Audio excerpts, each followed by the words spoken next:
আমার ভাগিনাকে খেলনায় আয়না দেওয়ার পরে জাস্ট আধা ঘন্টা পরে খেলনাটার অবস্থা কি হয় জাস্ট তোমরা দেখো।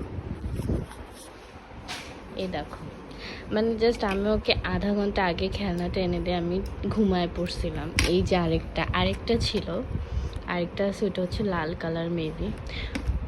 ওরা জাস্ট এগুলো এনে দিই আর ও এগুলো মিস্ত্রির মতন ভেঙে ফেলে আবার এগুলো ঠিক করে। কার কার ঘরে এরকম আছে? এর জন্য আমাদের ঘরে ওকে কেউ খেলনা কিনে দিতে রাজি না। আমি অলওয়েজ ওকে জোর করে খেলনা কিনে দিই, মানে আমি সবার বিরুদ্ধে যাই ওকে খেলনা কিনে দিই, বাট ও ওইটুকু সম্মানও আমার রাখে না। ভাবা যায় মানে খেলনার অবস্থাগুলো কি করে? আমি জাস্ট মানে ও শুধু এগুলো মিস্ত্রিগিরি করি।